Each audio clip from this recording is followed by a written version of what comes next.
Hello everyone আজিৰ ভিডিঅ'লৈ স্বাগতম জনাইছো। আজিৰ কেইবাটাও গুৰুত্বপূৰ্ণ খবৰ। অসম মাধ্যমিক শিক্ষা সংসদে গ্ৰহণ কৰিছে এক গুৰুত্বপূৰ্ণ সিদ্ধান্ত। 2019 বৰ্ষৰ তুলনাত 2021-22 বৰ্ষৰ বাবে নৱম আৰু দশম শ্ৰেণীৰ পাঠ্যক্ৰম প্ৰায় 40% হ্ৰাস কৰিছে। শিক্ষা সংসদে এক নিৰ্দেশনাৰ জৰিয়তে এই সিদ্ধান্তৰ বিষয়ে অৱগত কৰিছে যে বিগত এপ্ৰিল মাহৰ তৃতীয় সপ্তাহৰ পৰাই কোভিড সংক্ৰমণৰ বাবে শিক্ষানুষ্ঠানসমূহ বন্ধ হৈ আছে। এই সময়ছোৱাত অনলাইন মাধ্যমেৰে পাঠ্যক্ৰম চলি আছিল যদিও বহু শিক্ষাৰ্থীয়ে বিভিন্ন কাৰণত এই পাঠ্যক্ৰমত অংশগ্ৰহণ কৰিব নোৱাৰিলে। সেয়েহে লক্ষ্য কৰা হৈছে যে শিক্ষাৰ্থীসকলৰ যথেষ্ট শৈক্ষিক ক্ষতি হৈছে আৰু শিক্ষকসকলৰ বাবেও 2021-22 শিক্ষাবৰ্ষৰ বাবে মাধ্যমিক শিক্ষা সংসদে নিৰ্ধাৰণ কৰা পাঠ্যক্ৰম সমাপ্ত কৰাটো কঠিন হৈ পৰিছে।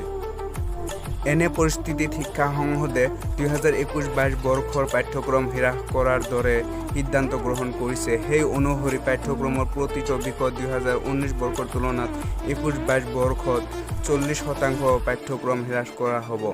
সংশোধিত পাঠ্যক্ৰম সংশ্লিষ্ট বিদ্যালয়সমূহৰ সকলো পৰিদৰ্শকক PDF-ত প্ৰদান কৰা হ'ব। এই PDF ক্ৰমে বিদ্যালয়ৰ প্ৰধান শিক্ষক নৱম দশম শ্ৰেণীৰ শিক্ষাৰ্থীলৈ প্ৰেৰণ কৰা হ'ব। ৰাজ্যৰ আন এক খবৰ, অনুসূচিত জাতি উন্নয়ন সঞ্চালয়ত 132 কোটি টকাৰ কেলেংকাৰী। মুখ্য সচিবক তদন্তৰ নিৰ্দেশ গুৱাহাটী উচ্চ ন্যায়ালয়ৰ। তদন্তৰ বাবে সমিতি গঠনৰ নিৰ্দেশ ন্যায়ালয়ৰ। 3 মাহ ভিতৰত তদন্তৰ প্ৰতিবেদন দাখিল কৰিব লাগিব সমিতিয়ে। 2013 চনৰ পৰা 18 চনৰ ভিতৰত সংঘটিত হৈছিল এই কেলেংকাৰী।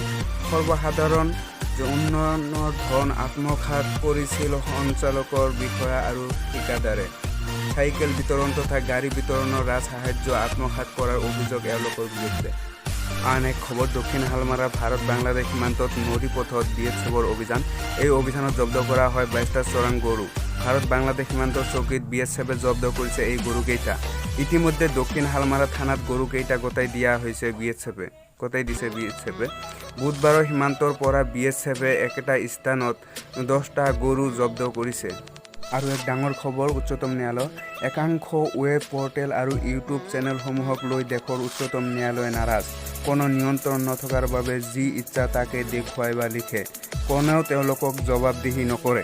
মুখ্য ন্যায়াধীশ MV ৰামানায়ে 1 বছৰৰ শুনানিত কয় যে ইউটিউব আৰু একাংশ ৱেবছাইটে কম সময়ৰ ভিতৰতে এনে কিছু দৃশ্য দেখুৱায় যে তাৰ কোনো নিয়ন্ত্ৰণ নাই। এতিয়া ইচ্ছা কৰিলে যিকোনোৱে এটা কৰাটো সম্ভৱ হৈছে। ন্যায়ালয়ে কেন্দ্ৰীয় চৰকাৰক প্ৰশ্ন কৰে এইবোৰ নিয়ন্ত্ৰণ কৰিবলৈ। ন্যায়াধীশগৰাকীয়ে লগতে কয়, ইলেক্ট্ৰনিক মিডিয়া আৰু বাতৰি কাকতৰ বাবে এনে ব্যৱস্থা আছে, কিন্তু ৱেব পৰ্টেলৰ বাবে এইবোৰ কৰিব লাগিব। দেশৰ মহাধিবক্তা তুষাৰ মেহতাই ন্যায়ালয়ত জানিবলৈ দিয়ে, IT নিয়মৰ অধীনত এই বিষয়টোত দৃষ্টি ৰখা হৈছে। ৰাজ্যত বাস কৰা গোৰ্খাসকলৰ বাবে এটা ভাল খবৰ। অসমত গোৰ্খা সম্প্ৰদায়ৰ লোকসকলৰ দীৰ্ঘদিনীয়া দাবী অৱশেষত পূৰণ কৰিলে চৰকাৰে। নামনিৰ বৰভূমি আৰু উজনিৰ শদিয়াত সুৰক্ষিত হ'ব গোৰ্খা সম্প্ৰদায়ৰ লোকসকল।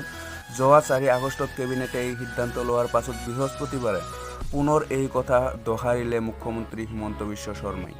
দেশৰ আন এক দুখজনক খবৰ, অভিনেতা সিদ্ধাৰ্থ শুক্লা আৰু আমাৰ মাজত নাই। বৃহস্পতিবাৰে কপাৰ হস্পিটেলত শেষ নিশ্বাস ত্যাগ কৰে অভিনেতাগৰাকীয়ে। টেলিভিছনৰ অন্যতম জনপ্ৰিয় অভিনেতা আছিল শুক্লা। বালিকা বধূত কৰা অভিনয়ৰ বাবে দৰ্শকৰ মাজত অতি জনপ্ৰিয় হৈ পৰিছিল শুক্লা। বিগ বছৰ 13 সংস্কৰণৰ বিজেতা আছিল অভিনেতাগৰাকীয়ে, কিন্তু এতিয়া 40 বছৰ বয়সতে বিশ্বক চিৰবিদায় দিলে। আন এক ডাঙৰ খবৰ, ভাৰতীয় মুছলমানৰ ওপৰত ক্ষোভ প্ৰকাশ কৰে বলিউড অভিনেতা নাছিৰুদ্দিন শ্বাহে। তালিবানক সমৰ্থন কৰা ভাৰতীয় মুছলমানক তীব্ৰ সমালোচনা কৰিছে। তেওঁ বুধবাৰে সামাজিক মাধ্যমত এখন ভিডিঅ' শ্বেয়াৰ কৰিছে, য'ত তেওঁ ভাৰতীয় ইছলাম আৰু বিশ্বৰ অন্য প্ৰান্তৰ ইছলামৰ মাজত পাৰ্থক্য বৰ্ণনা কৰিছে। তেওঁ প্ৰশ্ন কৰিছে যে তালিবানক সমৰ্থন কৰা ভাৰতীয় মুছলমানসকলে তেওঁলোকৰ ধৰ্ম উন্নত কৰিব বিচাৰে নে বিগত শতিকাৰ দৰে একে বৰ্বৰতাৰ সৈতে জীয়াই থাকিব বিচাৰে। তেওঁ আৰু কয় যে ভাৰতীয় ইছলাম সদায় সমগ্ৰ বিশ্বৰ আটাইতকৈ ইছলামতকৈ পৃথক আছিল আৰু খোদাই তেনে পৰিৱৰ্তনৰ সময় আনিব নালাগে যাতে আমি ইয়াক চিনাক্ত কৰিব নোৱাৰোঁ।